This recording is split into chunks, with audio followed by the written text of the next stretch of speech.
Well, we're glad that you're here with us today.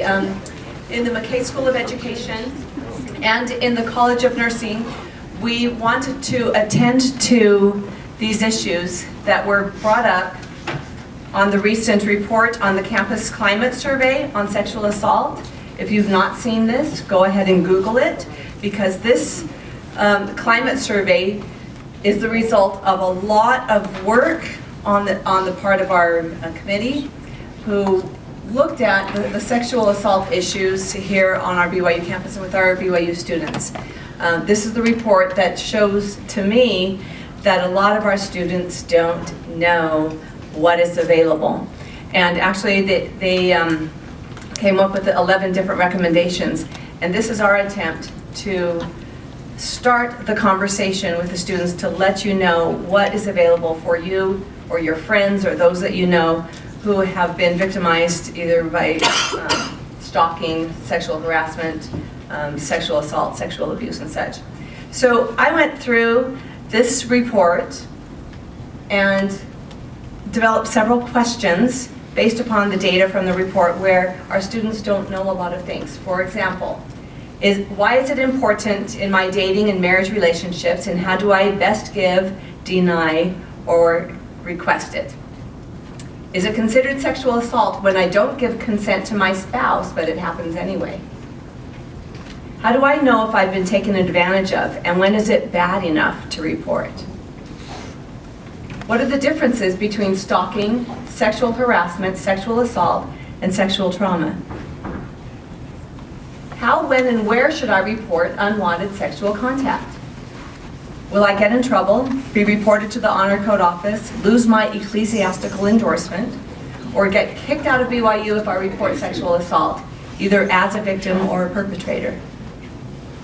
What resources are available to me, and how do I access them? I feel scared, isolated, angry, or sad after my sexual assault. How can I move forward and feel safe again? These are heavy topics. And we have about 50 minutes, 45 to 50 minutes. So what we're hoping to do today is to introduce you to Lisa Leavitt, who is our BYU victim advocate. This is very different from Title IX, and you'll probably explain this to our faculty, staff, and students who are here today, where she will address some of these questions, at least briefly, so you can follow up as necessary. My name is Tina Dykes. I'm the Associate Dean in the McKay School of Education. I'd like to thank Dean Marianne Prater from our college, the School of Education, and Dean Leavitt from the College of Nursing for sponsoring this with us. And we'd like to begin with an opening prayer, and then I will introduce Lisa.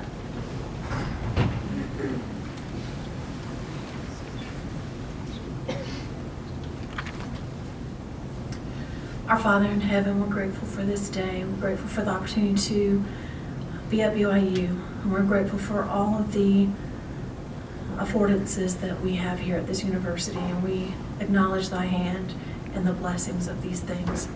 Father, we are so grateful to be able to be gathered here to receive more information. We're grateful for those who have expertise in this area.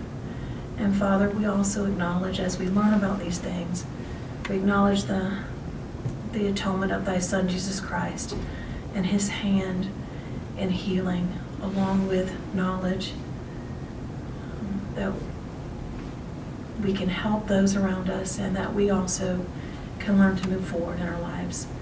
Father, we thank thee and pray that thy Spirit will be here, that our minds will be open, and that we'll have understanding of what we're being taught. And we say these things in the name of thy Son, Jesus Christ. Amen. Thank you. Beth Kruger, Professor of Special Education in the Department of Counseling, Psychology, and Special Education. I'd like now to take a brief minute to introduce Lisa Leavitt, who has worked in the Counseling and Psychological Services as a licensed clinical psychologist here on campus in CAPS. And right now, recently, she's been appointed as our BYU victim advocate. And we're grateful to have her in that role for our students, and grateful for you to be here with us today. So please give Lisa a hand. Thank you. Hey, Thank you for this opportunity. I'm double-wired and extremely technologically challenged, so if I explode or something, we'll hope that doesn't happen. Okay. Just a note on this presentation as we start. The things that I'm going to be talking about are difficult things. They're hard things. So number one, a trigger warning. If this is something that you have been experiencing or you've had somebody close to you that has experienced this, what we talk about today may trigger some of the things from your past. So just be aware of that. I am going to be using pretty explicit language. It's hard to define what sexual assault is without doing that. If that's offensive to you, I apologize in advance. And the last thing is, feel free to check out in the room or to step out if you need to. I will not be the least bit upset or offended because I understand that. So I just want to give that little caveat before we start. This is kind of what we're going to talk about today. The first few things we're going to go through really rapidly because it's just kind of definition type stuff, and then we'll get to the stuff that I think is a little bit more important. So first we're going to talk, what is sexual trauma? There's lots of different words that we use to describe that, so we're going to define that a little bit. Then we're going to look at, very briefly, one slide's worth of some statistics. We're going to talk about consent. That's a big buzzword with all that's going on in the media right now, with all of the various famous people that are being accused of all kinds of things. Consent has become a big issue, and we hear arguments on both sides of that. So we're going to talk a little bit about that. We're going to briefly outline the impact of sexual trauma. Why do we need to even be talking about this? Why is it important? Talk a little bit about the healing process, and then finally, when, where, and how should I report sexual trauma? So the first thing is, what is sexual trauma? Definitions can be really confusing. First of all, they differ in our common language. We talk about sexual assault, sexual trauma, sexual violence, sexual abuse, rape, all these different things. How do we define them? Are they distinct things, or are they all kind of the same thing? The answer is they're distinct things, which we'll outline in just a moment. They differ also according to state and federal laws, how they are defined in terms of what charges they're going to bring against somebody if they is a sexual assault. They're defined differently in different states. So the ones that we're talking about today will be the ones that are how we define them kind of legally in Utah. And then it differs among survivors. I'm going to use survivors and victims interchangeably today. I tend to go more with survivors, but every once in a while the victim word will slip out, but they're kind of interchangeable. But even amongst survivors, some people don't want to say, I was raped. They're more comfortable saying, I experienced a sexual assault or sexual harassment. And so when they come in to talk to me, one of my first jobs is to figure out kind of what are we talking about here. So we're going to look at the legal definitions, definitions commonly understood in the helping profession. So amongst psychologists, advocates, law enforcement, those kinds of things. These are kind of the definitions that we use. So the first one is sexual violence, trauma, and assault. We'll define that. We'll define rape, stalking, harassment, and sexual abuse. So let's look first at the terms sexual violence and sexual trauma. Those are what I call umbrella terms, kind of all-encompassing terms. They're not typically used legally. They're used more in our common language when we talk about this. And they kind of subsume everything. They kind of include everything under there. That would be, sexual assault, rape, harassment, sexual abuse, and stalking. Sexual assault is a little bit different in that in the state of Utah and in most states, it is a legal definition. And that definition is any type of sexual conduct or behavior that occurs, and this next part is the important part, without the explicit consent of the recipient. That is the legal term in Utah, or how we define sexual assault. It can include inappropriate and unwanted touching, forced sexual acts, sexual intercourse, sodomy, oral sex, and rape or attempted rape. So let's look now a little bit more specifically. So rape is a form of sexual assault, but not all sexual assault is rape. Okay, so it kind of comes under that broader definition. This is where the words get kind of explicit. It's a legal definition to specifically include sexual penetration without consent.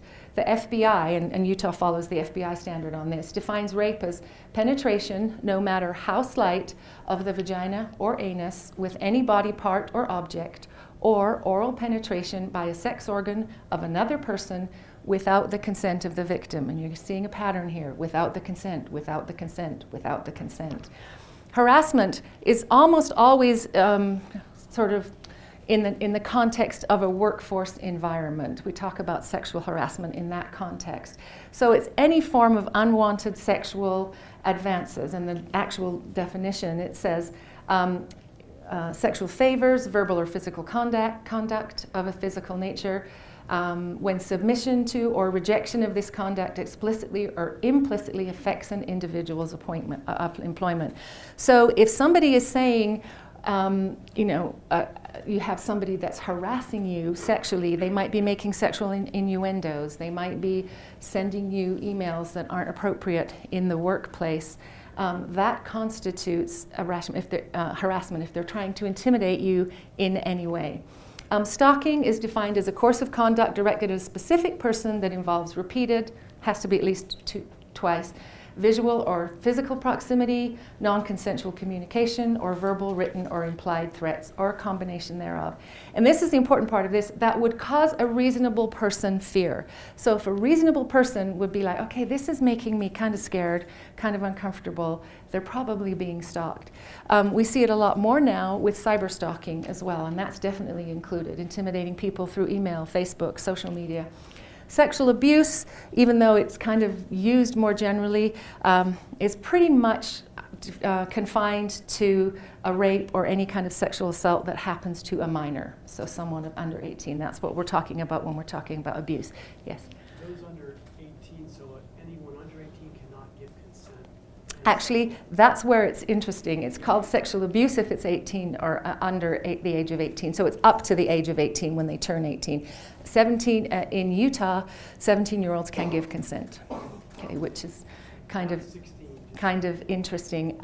They're also now passing a new law, and I can't remember the exact way that it works, but where someone as low as 14 years old in certain circumstances can be considered to have given consent, and obviously there's a lot of people fighting that law big time. Okay, so let's just look at a few. Yes? Where does bodily exposure fit? Bodily exposure, that would be considered a sexual assault of some kind. Harassment? Okay, well, it would be harassment if it's in the workplace, but it would actually be more serious than harassment. That would be considered a sexual assault, yeah. Okay, so according to the Rape, Abuse, and Incest National Network, and they are a huge network, very well renowned in the field, they've provided some statistics. A sexual assault occurs every 98 seconds in the United States. That's kind of a scary statistic to me. In the US, 1 in 5 women and 1 in 71 men will be sexually assaulted at some point. So we see that this is a crime that happens more to women, but it certainly does happen to men. 1 in 5 women and 1 in 18 men are sexually assaulted while in college. Okay.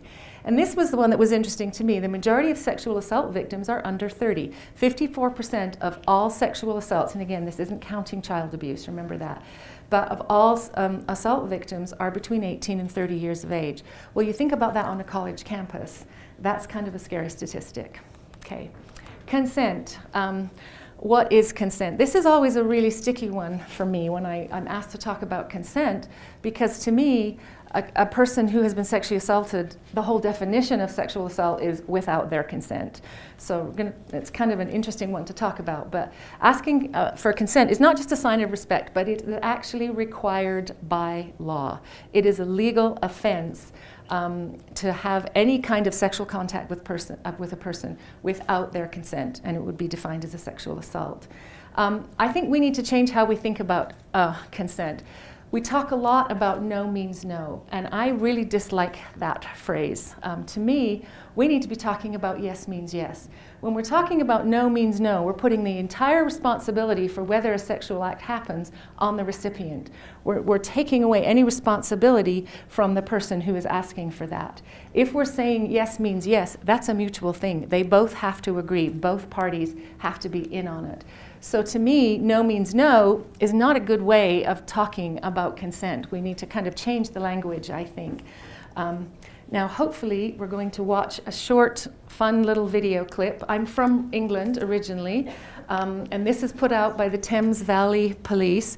They're talking about tea. Hope that's not offensive to anybody.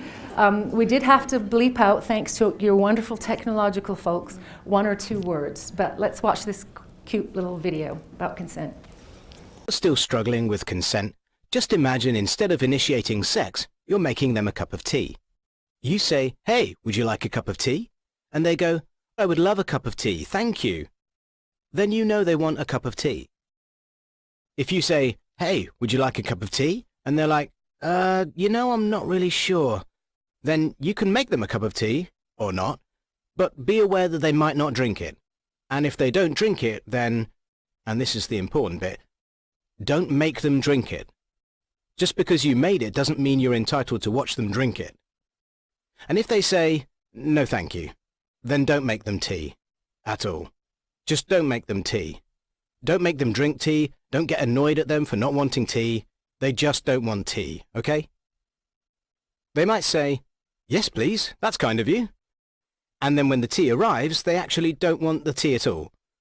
Sure, that's kind of annoying as you've gone to all the effort of making the tea, but they remain under no obligation to drink the tea. They did want tea, now they don't. Some people change their mind in the time it takes to boil the kettle, brew the tea, and add the milk. And it's okay for people to change their mind, and you are still not entitled to watch them drink it. And if they are unconscious, don't make them tea.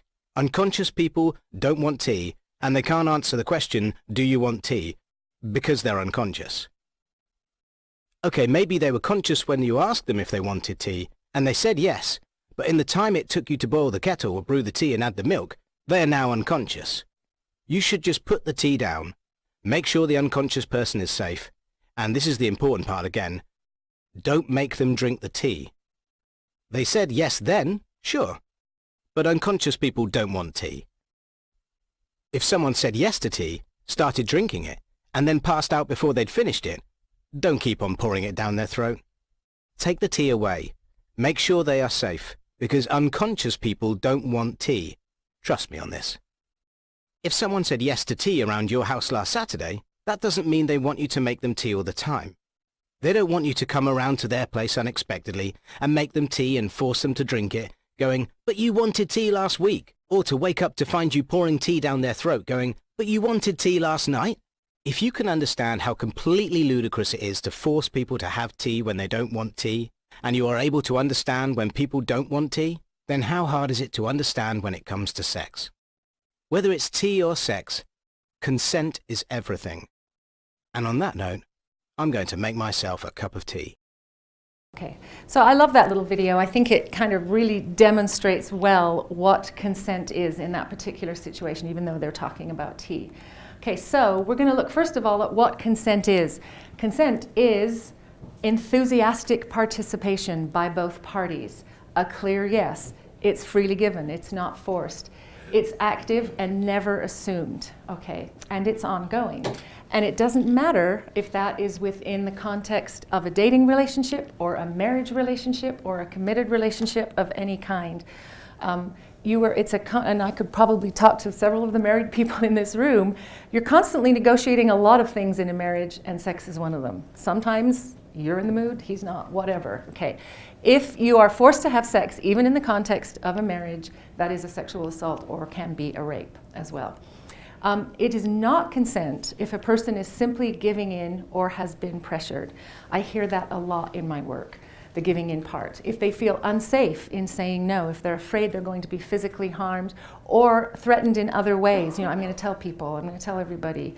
Or a person is drunk or high, I think the little clip made that very clear. When one of the persons is underage, when one person is in a position of authority over the other person, a teacher, a coach, a supervisor, a boss at work, or whatever. So non-consent means stop, no matter how it is given, no matter when it is given, and it means stop now. So, like I told you, I really struggle with this asking and asking for, denying, or giving consent in a healthy relationship, in a committed dating relationship or healthy one. Open and free communication is essential, both verbally and non-verbally. Our body language tells a lot about what's going on for us. Respecting no in all its forms, all right? And in a healthy relationship, that's easier to negotiate. However, in a sexual assault, remember the definition of sexual assault is without consent. So you have someone who's in that position, in that particular point in their life, they are not able to give consent. The opportunity is denied to them. Rebecca Campbell has done a lot of research on this, and she talks about the neurobiology of sexual trauma. And she has about an hour and a half video online that you can download, and if you want access to that, I can send it to you. And it is phenomenal. She really explains what's going on. And one of the things that she talks about is tonic immobility. As human beings, as even just mammals, we are constructed under stress to shut down. And I could spend the entire time talking about all the brain chemicals and how that works and why we do it. But trust me, it happens. And if you want all of that, watch her video. But I think we don't attribute that a lot of times to this particular situation. You have somebody who's in a situation where suddenly they're presented with this idea of some form of sexual contact that they don't want. And it doesn't have to be they're about to be beaten up or raped. It can just be someone's trying to kiss me and I don't want it. We shut down. Our brain closes off and we shut down, and we are no longer in a position to make that decision. That's, they call it tonic immobility or rape paralysis.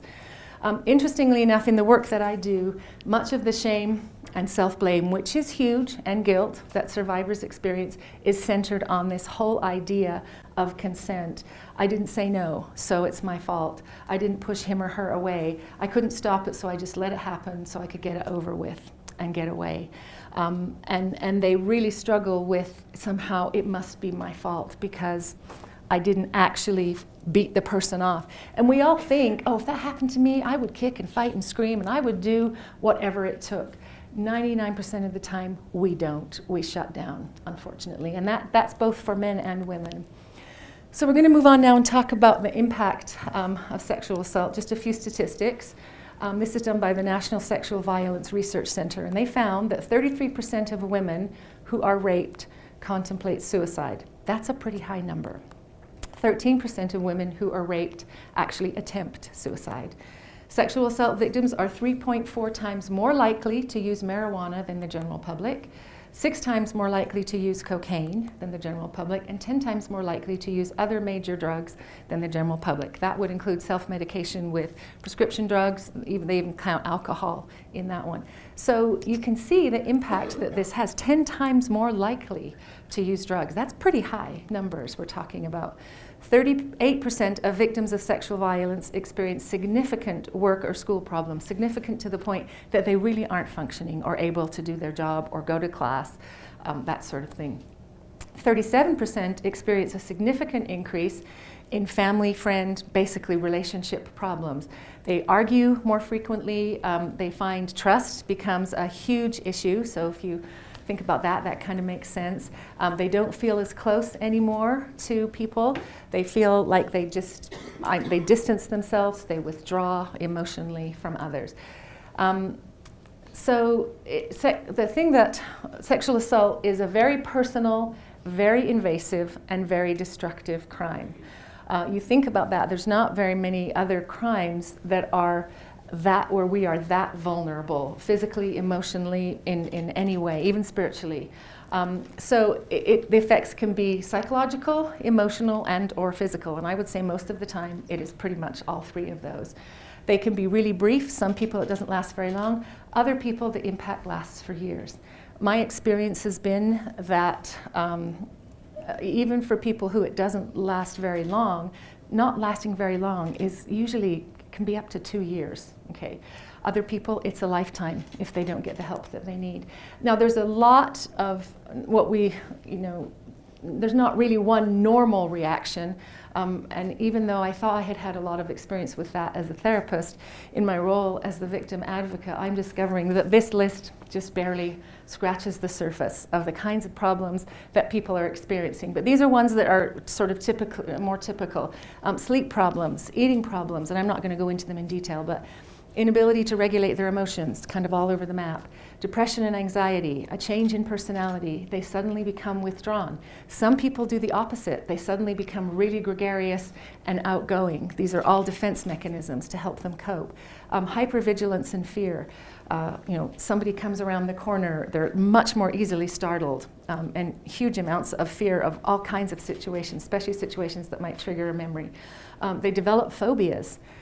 Experience guilt, shame, anger, embarrassment, mood swings, inability to focus and concentrate. See that a lot here on campus. Experience flashbacks and triggers.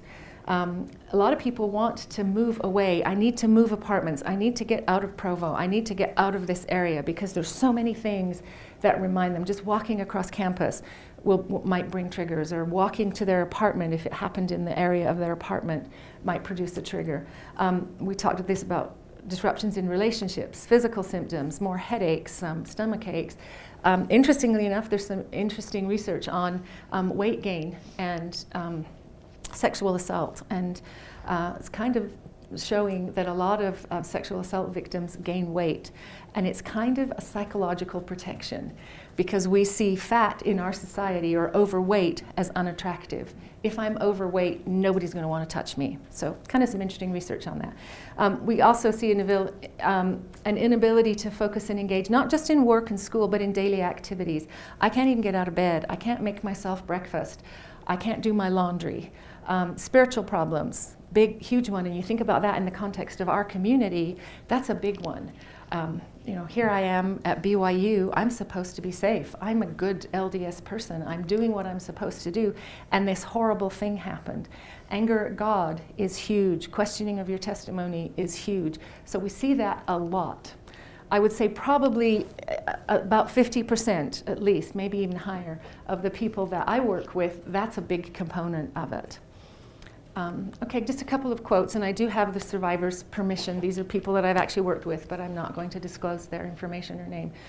The first one, the world didn't feel like a safe place anymore. I no longer trusted others, and I especially didn't trust myself. I think that's interesting. I constantly questioned my judgment and worried about simple decisions, often putting them off altogether. I had very little to no feelings of self-worth, and most of the time I felt like I was crazy or insane. I couldn't do simple things anymore. I constantly analyzed my behavior and blamed myself for what had happened and saw myself as dirty or damaged goods. How could others or God love me after what had happened? Relationships of any kind felt dangerous. Intimacy, both physical and emotional, felt impossible. I felt anxious and was constantly looking over my shoulder. I couldn't talk to those I loved and trusted the most. I was afraid, alone, and it got to the point where I didn't even want to leave the house. This person was also actually highly suicidal as well.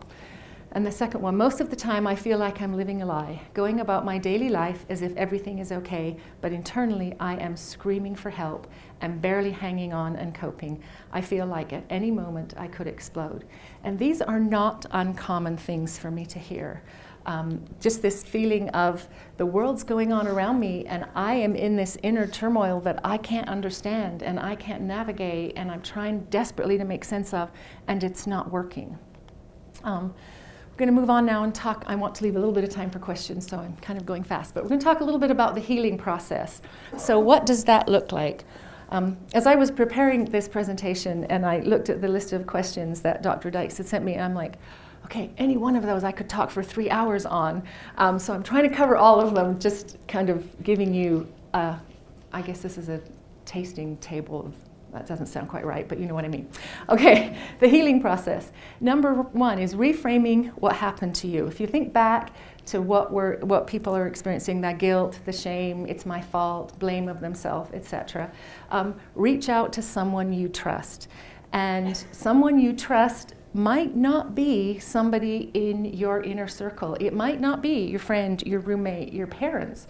It might need to be a professional. That's the only person I feel I can trust. I've been in this position now since about 10 months, since the end of January, and I've just been doing keeping my own little sort of summary of statistics. What's interesting is that about 85% of the students that come to me, I'm the first person they've told. Haven't told anybody else, okay? But finding somebody that you can trust. Challenge your sense of helplessness and isolation. That's hard to do, but doing it in small ways, reaching out, asking, and you don't necessarily have to tell everybody what happened, but reaching out saying, I'm having a hard time, can you come over? Maybe, and it might mean something more drastic. Maybe if you're feeling really isolated, it might mean you need to move back home for a while or move in with somebody else. So there's a whole gamut there, but challenging that sense of I'm on my own and I'm helpless in this situation. Assign responsibility where it belongs, on the rapist or on the perpetrator. It's interesting to me how often it's all my fault. And we get that message from society. I wasn't, maybe I was dressed provocatively, maybe I was whatever.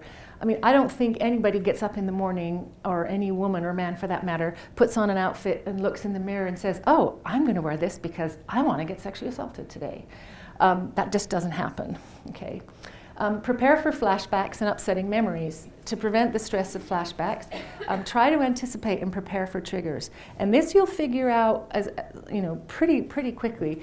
Is there a situation? Is there a person? And it might not be the perpetrator, although a lot of times they're going back into a situation where the perpetrator is in their class or lives down the hall in their apartment complex or is in their ward. Of course, I'm talking about a college context here. But try to anticipate triggers. Maybe it's a smell. Interestingly enough, smell is one of the biggest triggers of emotional memories, almost more than sight or sound or any of the other senses. So maybe it's the smell of a perfume or an aftershave. Maybe this happened outside a burger joint and you can suddenly smell hamburgers and you're triggered. And you're not making necessarily that connection, but kind of trying to understand what your triggers are. And again, a lot of this you can do through getting help to help you identify that. Pay attention to your body's danger signals. You are going to be hypervigilant at first. You're going to be kind of anxious. Well, and not necessarily at first. It can go on for a long time. In a training that I was at recently, one of the people that was presenting did this presentation on how do we keep ourselves safe. And he asked the men in the room, what do you do on a daily basis to keep yourself safe? And I didn't think they came up with anything, did they, Marcus? They didn't come up with one thing. Then they said to the women, okay, men, be quiet for a minute. Women, what do you do on a daily basis? And there was 20 things on that board, and maybe even more. Like for me, when I pull into my garage at night, I close the door behind me and I watch in my rearview mirror to make sure that nobody came in. Am I paranoid? Maybe, okay. If it's late at night and I'm walking to my car, even here on BYU campus, and I'm alone, I look in the back seat before I unlock the door. Those are just two small examples. Women particularly are constantly watching for signals, and that's going to trigger a response in your body. So be aware of and watch for those signals. Take immediate steps to self-soothe. If you are in the middle of a class and you have been triggered, leave. Or do whatever you have to do. Do some deep breathing, do some visualization. Again, there's different places, and we're going to talk about those in a minute. You can go to get that help. But do something in that moment to self-soothe. For me, and if I'm stressed, like all the way over here, for example, I was humming. Humming soothes me, kind of calms me down. And I don't even know what I'm humming half the time, but that works for me. That's a kind of an instant, okay, I'm in control now, okay.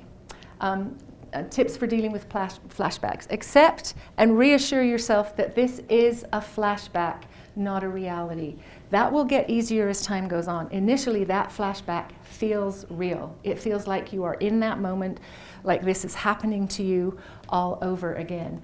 So in that moment, do something to ground yourself in the present.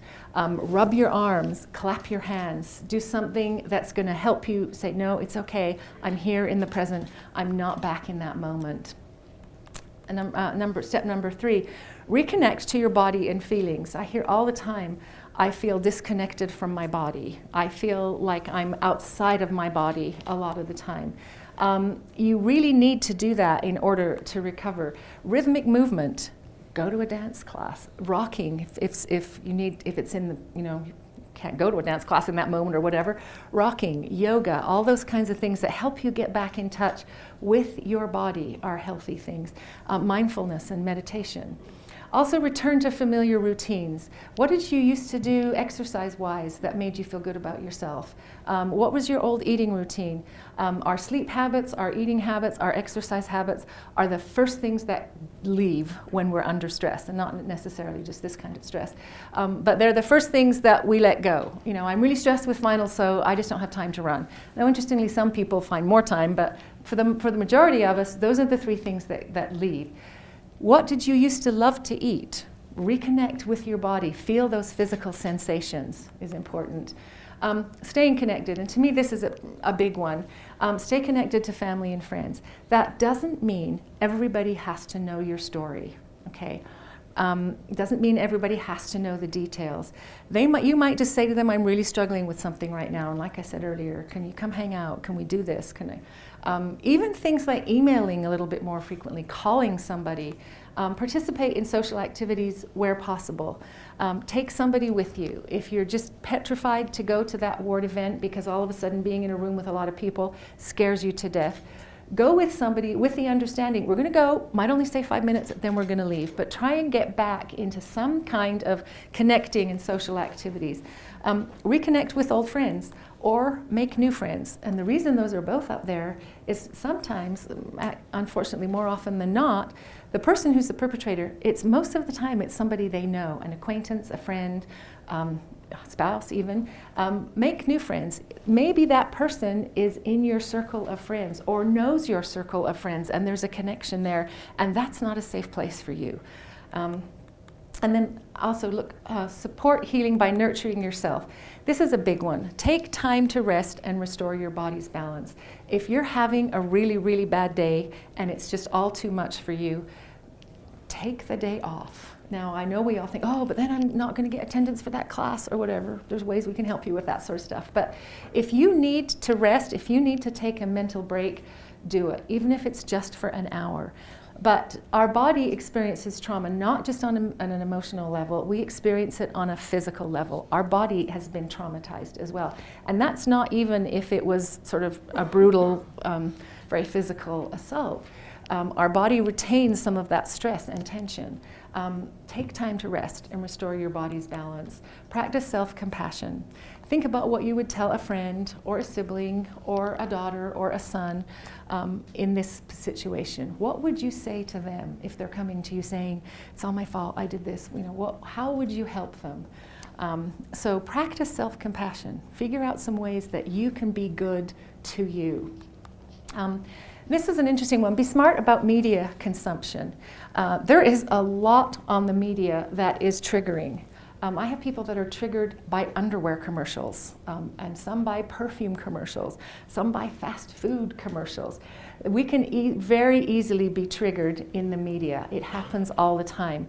Not to mention the television shows, and it's kind of scary to me how often we're watching television and there are sexual innuendos, references to sexual assault, etc. Those kinds of things that happen. I mean, how many times in the movies do you see the guy lean in and kiss the girl, and at first she's pushing him away, and then all of a sudden it's all wonderful and starry-eyed? Okay, media can be really triggering. If you need to withdraw from media, do it for a little while, and then seek professional help.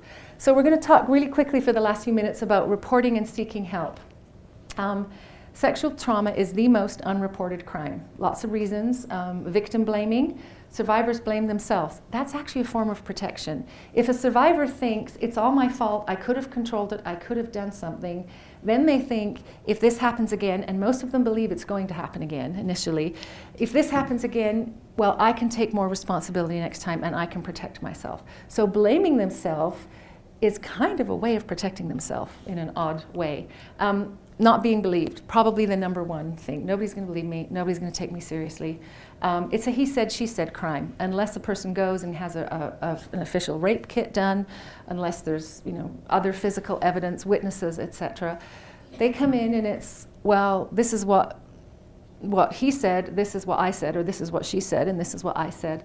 And it's really, really hard to prove. It's also the most under-prosecuted crime. I think it's 3% of actual assaults ever even go to court in Utah. That's not the ones that there's an outcome. That's that actually go to court, simply because there's not a lot of evidence. Why does it matter? It prevents public awareness and understanding of the scope of the problem. And again, you can't open a newspaper, turn on the radio, or get online without some person now being revealed as a perpetrator right now. So it is more awareness, but inhibits development of programs and availability of resource. But the thing that's the most important to me is it drastically reduces access to help for those who need it the most. So big problem with reporting. These are some of the things that I hear. The question of when do I report? Is this serious enough to report? I hear that all the time.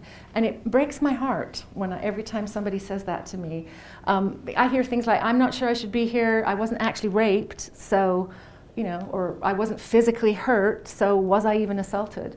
I don't want to waste your time. It's not as bad as some other people. I'm not sure if I was assaulted, the reasons usually being worried that they didn't say no. Well, I didn't say no, so I wasn't actually assaulted. Not sure of the definitions. Some people come in and say, this happened. Was I sexually assaulted? I don't know. Okay. We have a particularly naive population on our campus, and I am still, every once in a while, not very often anymore, but every once in a while caught off guard by somebody saying, okay, this happened. Was that a sexual assault, or was that even sexual? I'm like, yeah. So we are a particularly naive population. So it's okay to go find out what sex is. Probably a good thing. Okay. Their body responded physically, and they were aroused. Therefore, I felt something, and you know what? It actually kind of felt good. So maybe I wanted it. Maybe it's not their fault. I'm probably overreacting. Hear that one a lot. This is Gospel according to Lisa here. If what you experienced is in any way causing you distress on any level, it's important. It's a good idea to seek help. I don't care if it was, oh, he kissed me and I didn't want it, and I still can't get over that and I'm feeling bad. That's just as important. That needs to be dealt with every bit as much. I would far rather someone was coming in and erring on the side of it not being sexual assault, which hasn't happened yet, by the way, in a whole year and 15 years of counseling. But I would far rather they erred on that. If you or a friend of yours is saying, I'm kind of uncomfortable with this, I don't know that I feel quite right about this, it's worth talking to someone. It's worth seeking help. Options, I'm going to go through these pretty quickly. Which I'll talk about in a minute. Law enforcement. You can make a report versus an investigation. So you can just go in and say, I want this on record, I'm going to make a report, I don't want to press charges, I don't want an investigation. Now, if that person's got 15 other pending charges against them, the police might say, well, we're going to move forward with an investigation. And you can say, fine, I just want a report, I don't want to have anything to do with that, I just want this on record. You can get protective orders or no contact letters. So if this person is contacting you, and Ellie is awesome, we meet together all the time to do no contact letters. She's from the BYU police. You can get a letter that says you can't contact this person in any way. You can't talk to them, you can't get to them through another person, and that's a pretty easy thing to do. Title IX, I have to say we have an amazing Title IX office. I work with them, although I'm not officially in the Title IX office, I work with them almost on a daily basis. Marcus is here, he gets calls from me pretty regularly. And again, you can get all kinds of help from Title IX, and you don't have to do an investigation. You don't even have to give the perpetrator's name. You can go in and say, here's what happened. I'm experiencing some trauma. I need help with my classes. I need help. I'm afraid to be up on campus. There is a whole myriad of ways they can help you, and you don't have to start an investigation. And I think most people think if I go to Title IX, it's going to be this big investigation, and I'm going to get in trouble, and they're going to get in trouble, etc. There is an amnesty and leniency, and you can do an investigation if you want, but amnesty and leniency policy now. The amnesty policy is anything that happened at or around the time of the incident. You, as the victim, are not held accountable for that. You will not be reported. No action will be taken against you in the Honor Code office. Leniency is if something comes up that 3 months ago something happened that was against the Honor Code that wasn't related to the report, but it comes up as a result of that, you will be given leniency in terms of the Honor Code. Okay, Title IX does not report to the Honor Code. The only time they report to the Honor Code is if they do an investigation and they find a respondent they believe more than they don't believe that the respondent actually did what they were accused of doing. Then they send that on to the Honor Code. All of the victim's information is blotted out. So they're not going to know that it was me, Lisa Leavitt, that made that report. The Honor Code is only going to know the name of the person who then, and they're the ones that then mete out the discipline, so to speak. Rape crisis centers and hotlines, and I have all of this information, and I'll send it to Tina, resource information, counseling, CAPS and outside resources, and then the Office for Victims of Crime, and that's something that I or the police would have to connect you with, and you can actually get medical help and psychological help paid for. This, I think, is really important. Know your confidential resources on campus. Not everybody is confidential. So those who do have confidentiality, me, and I'll explain in a minute what that means. Counselors at Counseling and Psychological Services, you can tell me or a counselor anything. We don't report it to anybody. If you're threatening to kill somebody, we might have to report that, but we don't report anything about what happened to anybody. Your ecclesiastical leaders, rape crisis centers and hotlines, lawyers, those are all people, they're safe, they're confidential, they cannot, by law, pass on that information. Those who do not have confidentiality, Title IX office, okay, doesn't mean don't go there at all. All right, like I said, I'm a huge fan of the Title IX and what they can offer to our students on campus, but they don't have confidentiality if you report to them. Law enforcement, in some instances, but a lot of times they don't. If you are dealing with a victim advocate with the Provo Police, they don't have confidentiality, okay, just so you know.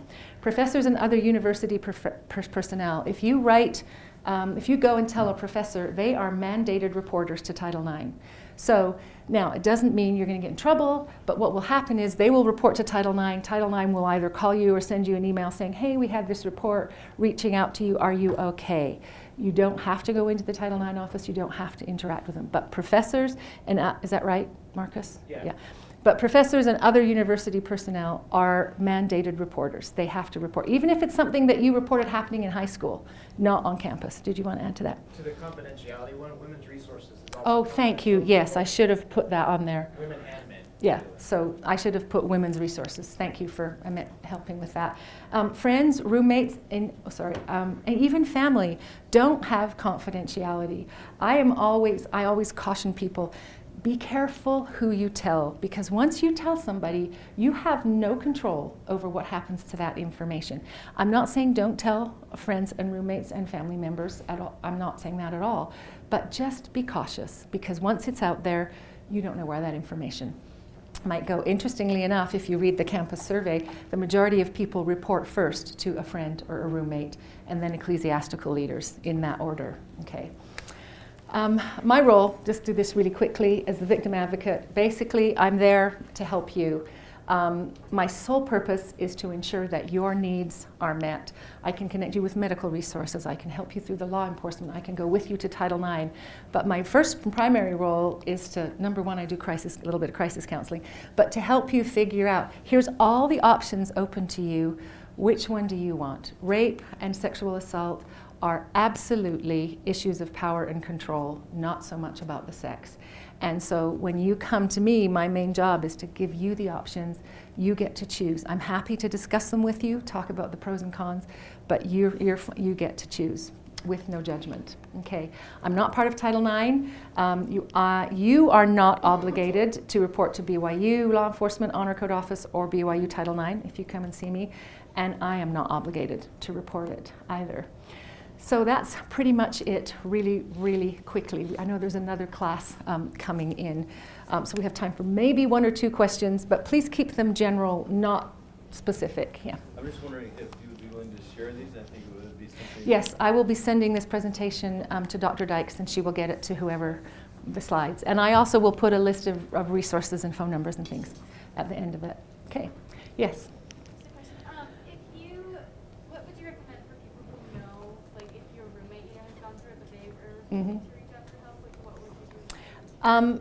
It depends. If you feel like they're in danger, if the person is still stalking them, if the person is still hanging around, threatening them or whatever, I would absolutely encourage them very strongly to contact somebody else.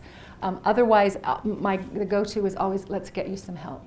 Let's take you to Women's Resources. Let's take you to Lisa. She's got confidentiality. She can help us get through this. Offer to go with them if they need to. It's a kind of a scary thing to come in and talk about this.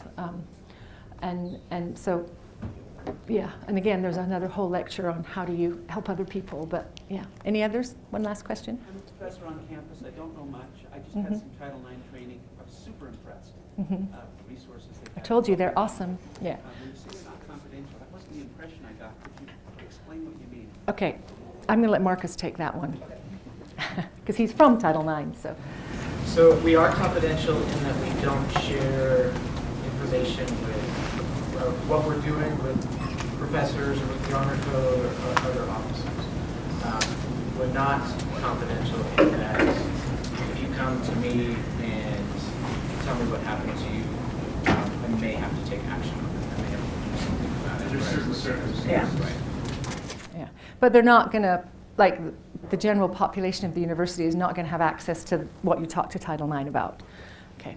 All right. Thank you very much. Okay. And please feel free to contact me with other questions.